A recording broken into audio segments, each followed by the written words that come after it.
Ven Espíritu Santo y llena los corazones de tus fieles y enciende en ellos el fuego sagrado de tu amor.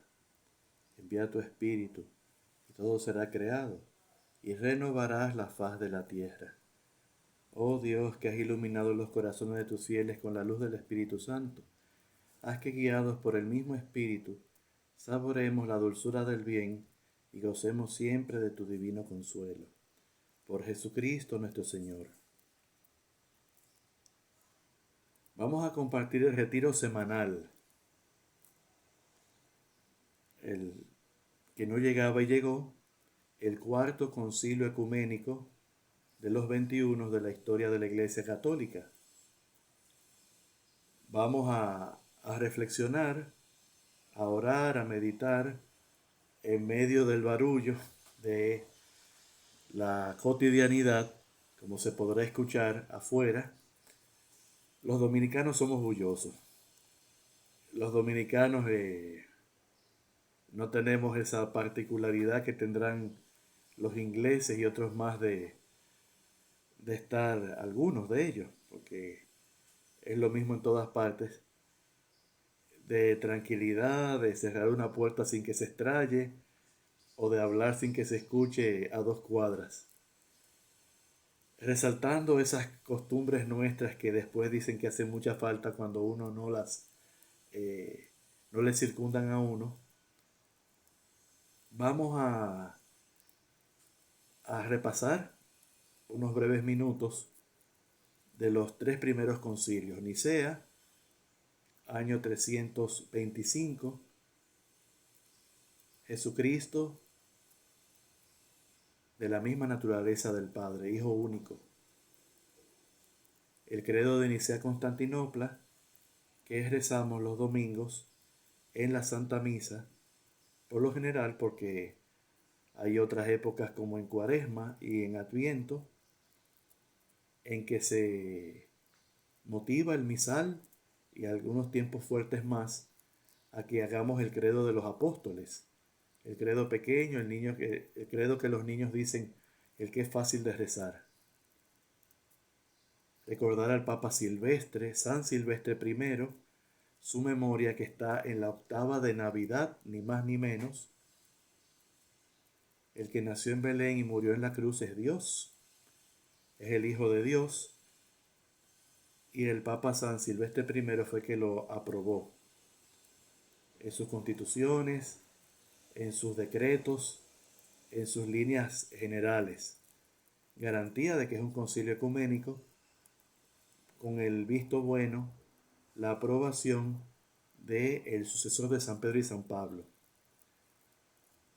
Segundo concilio ecuménico, representados, aunque en este caso la mayoría de los obispos, por no decir en su totalidad, que estaban allí presentes eran del Oriente cristiano.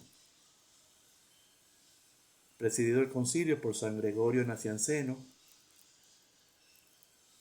padre y doctor de la Iglesia, junto con San Basilio y San Gregorio de Niza, como se les llama a ellos, los 3 capadocios, por la región de la cual surgieron, y su enseñanza de la fe, su teología, tan afín, tan complementaria, tan correcta, ortodoxa, al mismo tiempo que hizo avanzar el dato de la fe. El Papa San Dámaso I, año 381, lo ratificó. Por esos predios estuvo San Jerónimo, secretario del Papa San Dámaso. El Espíritu Santo, Señor y dador de vida, que procede del Padre y que con el Padre y el Hijo recibe una misma adoración y gloria, y es responsable el Espíritu Santo, su función en las 3 divinas personas, su impronta en la que se destaca junto con el Padre y con el Hijo, porque al ser Dios uno y trino, no están divididos y actúan en comunión salvadora para nosotros. El Espíritu Santo es responsable, como declara el credo de Nicea-Constantinopla en sus últimos artículos, responsable responsable de la iglesia, de sus notas, de sus propiedades, de su acción en la misma iglesia como sacramento universal de salvación. El tercer concilio ecuménico, el concilio de Éfeso. Cristo, una sola persona, no está dividido. Y ese Cristo que sufrió, tuvo hambre, se alegró, rió, lloró, durmió, aprendió, que murió en la cruz, real y efectivamente, Hijo de Dios e Hijo de María. Como Hijo de María, siendo Cristo de naturaleza humana, también por igual Hijo de Dios. Por eso a María se le llama Madre de Dios, la Theotokos. En el concilio de Éfeso, el Papa San Celestino I ratifica los documentos del concilio y aprueba la teología que allí primó, la de la escuela alejandrina, con San Cirilo, el patriarca y doctor de la iglesia, padre, por supuesto, San Cirilo de Alejandría, con sus enunciados de por qué María hemos de llamarle Madre de Dios. Recordemos que en el concilio de Nicea, entre las muchas herejías que los padres de la iglesia combaten, expresándose a nivel universal en el concilio ecuménico, en Nicea se combate el arrianismo, que negaba la divinidad plena del Hijo de Dios, Jesucristo. En el concilio de Constantinopla, entre las varias herejías, que la mayoría de ellas que brotaron por esos periodos frutos del arrianismo, se combate la herejía de los neumatomacos, los que odian o niegan la divinidad del Espíritu Santo. Y en el concilio de Éfeso, aquellos que declaraban a María no Madre de Dios, sino Madre de Cristo, Cristotokos, y de esta forma era un argumento para intentar salvaguardar la divinidad del Hijo de Dios, que estuviera, si se puede acuñar el término, incorrupta, que la divinidad entendía el heresiarca, el que proponía esta herejía, tomándola en un contexto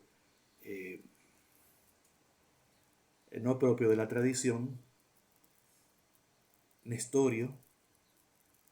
Él pretendía, se podía sacar aquella conclusión, de que el que murió en la cruz no fue Dios, sino solamente el hombre Jesús. Como confesamos en nuestra fe, real y efectivamente, el Hijo de Dios muere en la cruz. El Hijo de Dios, si tuvo que padecer la muerte, entonces tuvo que tener hambre, tener sueño, sufrir angustia, momentos en los cuales se exasperó, como recordamos en el Juan 2, del 3 en adelante, que tomó el fuete, tomó el látigo y expulsó del templo a los mercaderes. Han convertido la casa de mi padre en cueva de ladrones. Los que hacían negocios en el templo, todo un sistema allí corrupto a base de la religión y la buena fe. un culto corrupto. Y ese mismo, lleno de virtudes, de amor pleno por todos y todo perdonador, Cristo Jesús, es Dios. La buena noticia que se hizo carne para nuestra salvación y redención. Hoy nos ocupa el Concilio de Calcedonia. El Concilio de Calcedonia, año 451. El Papa regente, el gran padre y doctor de la Iglesia, el Papa San León Magno, o León I.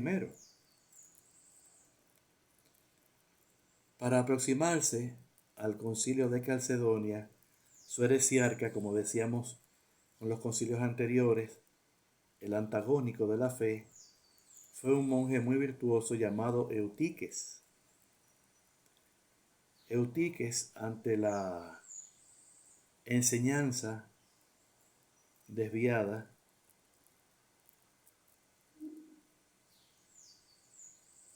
trata de salvaguardar la fe en la divinidad del Hijo de Dios, la fe de Nicea.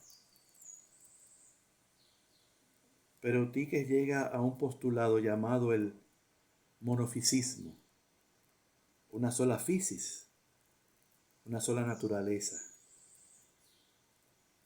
En resumidas cuentas, el monofisismo lo que presenta es que la naturaleza humana en Cristo fue absorbida, anulada,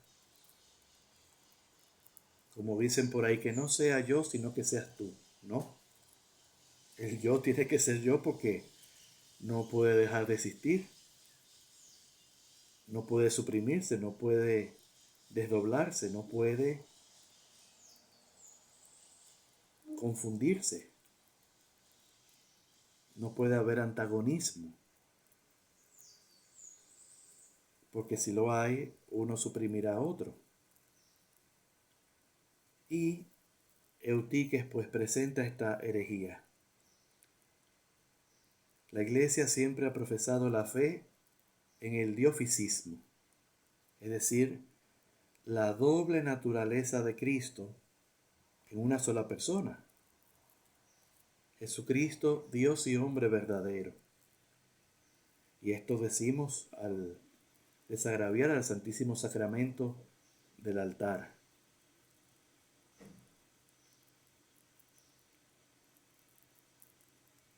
Todas estas cosas nos traen muchas memorias de nuestro brevísimo caminar sacerdotal. Nuestra fe no hace concesiones, no complace.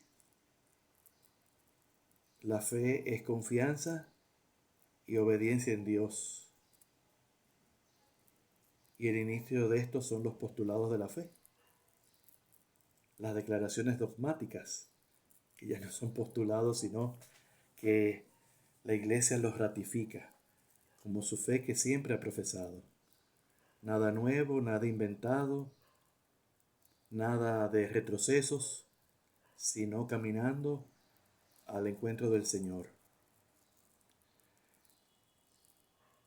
Permítanme compartirles una escena que es importante para los momentos de crisis, entre tantos más porque la historia de la Iglesia es la gran maestra de vida.